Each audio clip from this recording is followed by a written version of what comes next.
இன்றைக்கு 370வது சட்டத்தில் நிறைவேற்றப்பட்டிருக்கிறது. காஷ்மீரம் இந்தியாவோடு இணைந்திருக்கிறது என்று சொன்னால் 1951 உருவாக்கப்பட்ட ஜனசங்கத்தினுடைய கொள்கைகளிலே ஒன்று. தான் ஜனசங்கம் காஷ்மீரத்தை எடுத்தோம். நம்ம ஷாம்ராஜ் முகர்ஜியை இழந்தோம். 2 கொடிகள் என்ற சிந்தனையிலே இருந்து காஷ்மீரத்தை எடுத்து ஒரே தேசிய கொடி இந்தியாவுடைய மூவண்ண கொடியை இன்றைக்கு காஷ்மீரத்திலே பறக்க விட்டிருக்கிறோம் என்று சொன்னால் அதில் இந்தியாவோடு வைத்திருக்கிறோம் என்று சொன்னால் அது ஜனசங்கத்தினுடைய கொள்கைகள். இந்த நாட்டுடைய தேசியம், தெய்வீகம், இந்த நாட்டுடைய கலாச்சாரம், பாரம்பரியம் அத்தனை கொண்ட கட்சி தான் ஜனசங்கம். அதுக்கு கொள்கைதான். அதுக்கு வேற யாரும் கிடையாது, தனிப்பட்ட ஒருவர் கிடையாது. யாரும் வரலாம். மிகப்பெரிய பேச்சாளர் அடல் பிஹாரி வாஜ்பாய் அவர்கள் டெல்லியிலே பேசுகிறார் என்ற 3 லட்சம் பேர் கேட்பார்கள் டெல்லியிலே ராம்லீலா மகாநகரத்திலே. ஆனால் அவர் இருந்த பொழுது கூட அவருக்கு அணி கிடையாது, அவருக்கு ஒரு கூட்டம் இல்லை. ராமபுரி கட்ட வேண்டும் என்று நாம் விரும்பினோம்.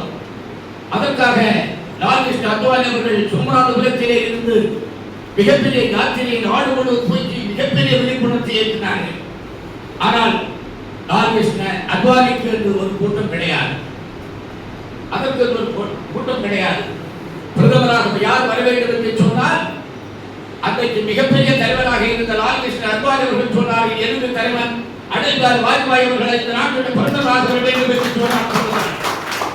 அந்த அளவிற்கு கட்சியின் பால், கொள்கை பால், அதனுடைய வழிகாட்டுதல் பால் தரமாட்டார். இப்போ தமிழ்நாட்டில் எனக்கு நாமெல்லாம் கஷ்டப்பட்டு உருவாக்கி வைத்தவர்கள்.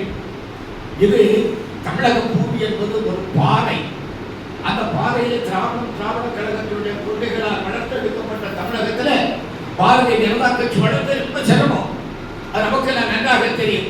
அந்த இந்து மத உணர்வுகள் வர முடியாது.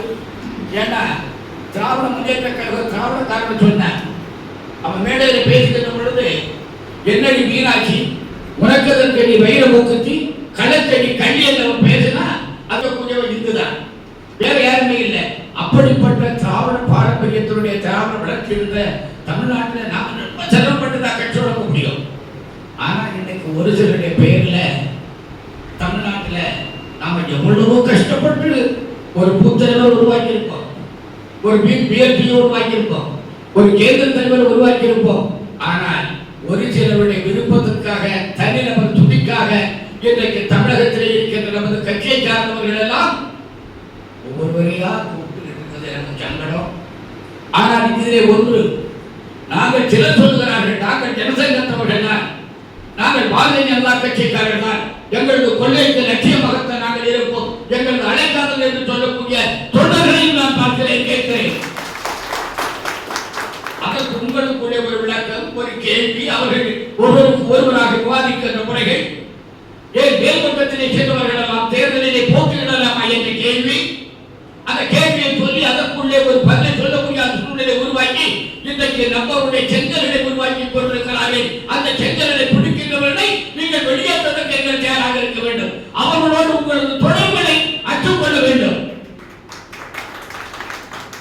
ஏன்னா அவர் இருக்கலாமா, இவர் இருக்கலாமா, இவரோடு இருக்கலாமா, இவர் இத்தனை ஆண்டுகள் இருந்திருக்கிறாரே, இவர் இத்தனை ஆண்டுகள் இருந்திருக்கிறாரே என்று அவர் இருக்கலாமா?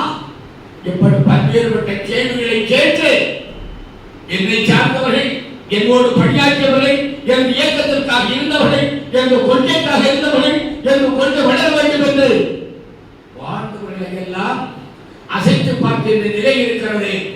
அதில் இருந்து விடுபடுவதற்கு நீங்கள் எல்லோரும் மிக தைரியமாக, நான் பாரதிய ஜனதா கட்சிக்காரர்கள், இந்த நாட்டுடைய கொள்கைக்காக, இந்த நாட்டினுடைய வருங்காலம் இந்தியாவிற்காக நான் வாழ்வேன் என்று சொல்கின்ற மனத்தின் மேல் உங்களுக்கு நம்பிக்கை இருக்க வேண்டும். ஆசை வரலாம், கூட்டம் வரலாம், அல்லது எது வரலாம், ஆனால் கொள்கை